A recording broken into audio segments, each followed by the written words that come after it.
Olá, aqui quem fala é Michele Camargo, seja bem-vindo a mais um vídeo do nosso canal. E no vídeo de hoje a gente vai abordar um tema novo, que é os ensaios destrutivos e não destrutivos, mais especificadamente sobre o teste hidrostático e também o ensaio de estanqueidade. Mas antes de começar, quero lhe convidar a curtir esse vídeo, compartilhar esse vídeo, se inscrever no nosso canal e se você tem sido ajudado pelos nossos vídeos e deseja nos ajudar, você consegue através do botão Valeu Demais ou se tornando membro do nosso canal, que como membro, além de nos ajudar, você também tem acesso a materiais exclusivos. Então clique em Seja Membro e verifique a modalidade que melhor lhe agrada. Bom, sem mais delongas, né, vamos então ao tema do vídeo de hoje, né? E por que nós estamos fazendo esse vídeo? Porque a gente tem curso dessa área também, a gente já fez treinamentos em empresas desse tema, e a gente acaba não abordando tanto no canal, vai ser a primeira vez que a gente fala sobre isso, exceto no curso de mecânica de resistência dos materiais, mais especificadamente sobre os testes, nós estamos começando a falar agora, né? Bom, nos ensaios destrutivos e não destrutivos, eles são terminologias e já diz para nós o que é, né? Então, quando a gente vai estudar a resistência dos materiais, a gente precisa saber qual é os limites que os materiais eles suportam baseado no tipo de solicitação que ele está sofrendo, né? Então, são várias resistências que os materiais vão ter, né? Por quê? Porque tem vários tipos de esforço. Por exemplo, eu tenho esforço de tração, tenho esforço de compressão, torção, flexão, né, que é uma mistura de compressão e, e também de compressão, mais entre outras coisas. Tem teste de fadiga, tem teste de flambagem e por aí vai. Tem uma série de tipos de testes que são feitos nos materiais com o objetivo de você extrair as propriedades que lhe interessam naquele tipo de teste, né? E teste ou ensaio, né, são os dois termos mais utilizados, né? Mas acho que ensaio é mais, entre aspas, chique, né? Mas falar teste, no fundo, é a mesma coisa, né? Então, primeiro, o que seriam os ensaios destrutivos, né? Como o próprio nome fala, significa que o corpo de prova vai ser destruído. É, então, quando eu vou praticar um ensaio que o material que vai ser ensaiado ele vai ficar totalmente desfigurado, então, nesse caso, nós temos um teste destrutivo. Então, quais são os exemplos de teste destrutivo? A gente tem o teste de tração, tem o teste de compressão, torção, teste de flambagem, tem o teste de flexão e por aí vai, né? Tem outros agora, o teste de impacto, né, que é o mais conhecido, é o Sharpie, mas também tem o Isolde, entre outros também, né? Depende, né, da maneira como você faz o teste. Então, todos esses ensaios que eu acabei de falar, todos esses ensaios, eles danificam, destrói, né, o material, né? Então é o tipo de teste que não adianta você querer reutilizar o material depois, que não vai dar, ele vai ficar completamente destruído. Existem os ensaios chamados não destrutivos. Como o próprio nome fala, não destrutivo significa que ele não é destruído em tese. Por que eu estou falando que não é destruído em tese, né? Entre os testes, significa que a peça vai ficar aparentemente idêntica ao começo do teste. Entre os testes não destrutivos que a gente pode citar, a gente tem os chamados testes de dureza, aí entra o teste Vickers, teste Rock-OC, e por aí vai. Me fugiu agora o teste Shore, entre os Brinell, entre outros, né, entre outras escalas de dureza que existem, né? Outro teste também não destrutivo é o ensaio por líquido penetrante, para verificar se existe trincas no fundido ou na solda, por exemplo, né? Então é uma outra maneira da gente verificar, é muito praticado em equipamentos que precisam de garantia, né, de que não vai, que está tudo certo, né? Então, por exemplo, sistemas que são soldados, né, eles fazem esse tipo de teste.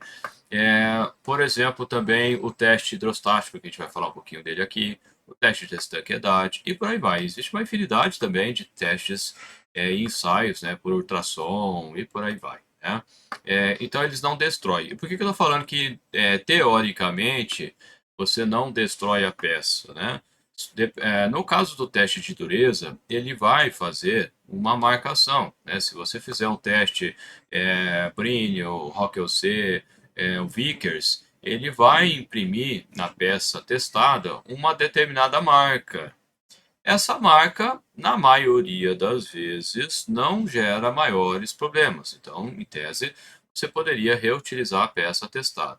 Porém, se a gente for querer testar a face de um selo mecânico, por exemplo, aonde, né, a face tem que ser um selo mecânico úmido, que a face tem que ser totalmente lisa, se você fizer um teste de dureza nessa face, você vai danificar essa face e pode ser prejudicial. Não estou dizendo que vai ser sempre, mas pode ser prejudicial ao funcionamento do selo mecânico. Então, nesse sentido, né, talvez não seja possível de você reutilizar aquele material por conta desse teste de dureza, né?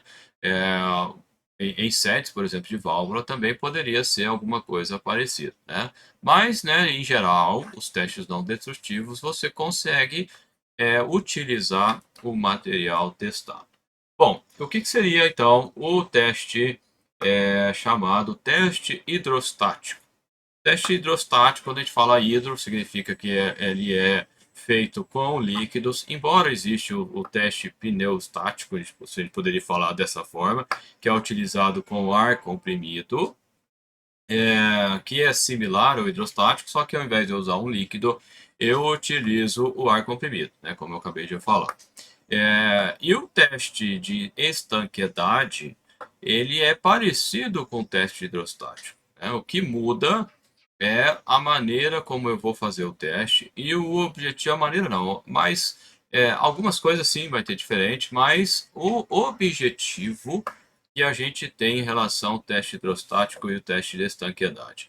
O teste hidrostático, ele vai verificar a resistência mecânica do conjunto fabricado, né? Então, eu vou mostrar uma imagem daqui a pouquinho.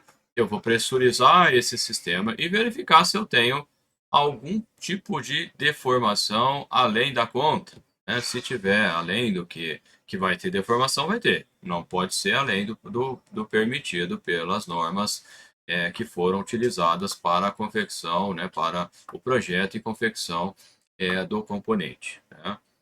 Então, o teste hidrostático busca verificar a resistência mecânica do conjunto. Enquanto que o teste ou ensaio de estanqueidade, ele quer verificar se existe vazamento através, né, das partes desse equipamento. E existe, né, o teste que é parecido com o hidrostático, existe outros também de capilaridade, né, mas existe algumas diferenças entre esses dois aqui. Por exemplo, né, do teste da esquerda aqui, nós temos um sistema que está todo fechado aqui, né, com flanges, tipo uma válvula, eu não sei exatamente o que é isso aqui, acho que é uma válvula, aonde está verificando, né, se o sistema vai suportar as pressões necessárias. Então ele fecha com esse flange aqui, fecha aqui, aqui atrás não dá para a gente ver, essa imagem eu peguei na internet, então não tem os detalhes do que está sendo feito aqui. E eu vou pressurizar esse sistema aqui. Então veja que eu tenho um manômetro e aqui eu tenho a entrada, né? Normalmente se pressuriza isso com uma bomba manual mesmo, né? É uma bomba hidráulica manual e aí você vai chegando na pressão que deseja. O teste hidrostático, normalmente ele é feito com o dobro da pressão de trabalho. Então digamos que a pressão de trabalho vai ser 6 bar. Então eu faço o teste com 12 bar. Ou eu trabalho com uma pressão uma vez e meia a pressão de projeto. A pressão de projeto costuma ser maior do que a pressão de utilização, né? Então é bem comum você olhar nos desenhos técnicos e você verificar lá que, por exemplo, a pressão de trabalho vai ser 8 bar e a pressão de projeto, por exemplo, é 10, 12, alguma coisa diferente, né? Então significa o quê?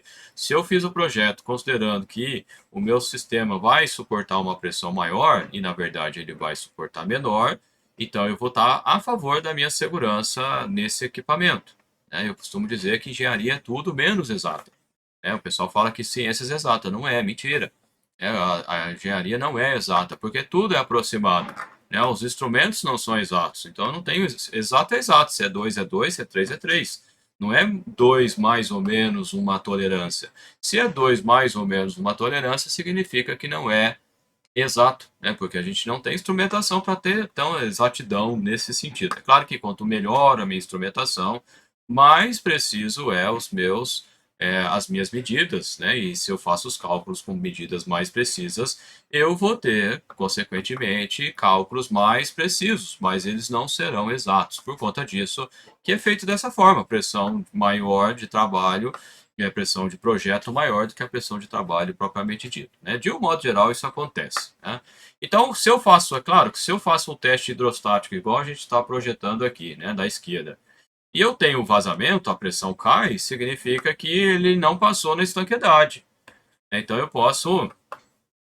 pode acontecer já, né? Se tiver muito ruim aqui alguma coisa, uma trinca, alguma solda com falhas, coisas desse tipo, ele pode já derrubar a pressão rápido e eu sei que eu tenho vazamento, né? E se eu tenho vazamento, alguma coisa aconteceu. Como está mostrado aqui, por exemplo, a solda ela pode estar, né, com porosidades que faz com que você tenha vazamento através dela. Normalmente a pressão vai cair é, mais quanto maior for o estrago que você tiver. Então, se no teste hidrostático não passa, né, a pressão cai e você já tem problema, né? Tem que refazer o produto, né? Bom, digamos que você faça o teste hidrostático, dê tudo ok, e você quer garantir que não vai ter vazamento. E às vezes esse vazamento ele é muito pequeno, né? Então, um dos testes que é possível de se fazer, que seria o da direita, que aqui eu estou fazendo um teste de estanqueidade, eu coloco, né, um produto aqui do ensaio, e quando é pressurizado, e se tiver falhas, ele vai conseguir, por menor que seja essa falha, ele vai conseguir vazar um pouquinho aqui. E nesse vazamento, né, com o revelador, ao ser aplicado, você consegue visualizar. É parecido com o teste com o ensaio de líquido penetrante, só que a diferença aqui que eu estou fazendo para verificar, né, da parte interna para a parte externa. Um outro exemplo que também se faz, né, para teste de estanqueidade, ao pressurizar o sistema, ele, por exemplo, é mergulhado num tanque e verifica se existe a presença de bolhas. Se começa a visualizar bolhas, exatamente o que o borracheiro faz. O que, que o borracheiro faz? Ele pega o pneu, enche, coloca lá numa banheira dessas antigas, né, um reservatório qualquer, e vai verificar se tem bolha saindo. Se tem bolha saindo, existe vazamento. E às vezes esse vazamento ele é muito pequeno, né? Que não é suficiente, por exemplo, para derrubar a pressão do manômetro no teste hidrostático, né? Então, seria isso, né? A principal diferença entre um teste hidrostático e um teste de estanqueidade é a finalidade, né? De novo, o teste de estanqueidade verifica, queremos verificar vazamento, enquanto que o teste hidrostático ele visa verificar a resistência mecânica do equipamento, né? E se você quiser saber mais sobre equipamentos, sobre testes, né, e não equipamentos, ensaios destrutivos e não destrutivos, a gente tem um curso chamado Ensaios Destrutivos e Não Destrutivos, aonde a gente apresenta os principais ensaios que são realizados nos materiais, né? Então a gente fala de teste de tração, teste de torção, teste de compressão, a gente fala de estanqueidade, a gente fala, né, deste de hidrostático, teste de dureza e por aí vai, né? Uma série de testes. Não tem todos, né? A gente vai acrescentar ainda, mas tem bastante teste lá. Se você precisa conhecer mais sobre isso, eu te convido a participar com a gente. Beleza, pessoal? Um abraço e a gente se vê no próximo vídeo.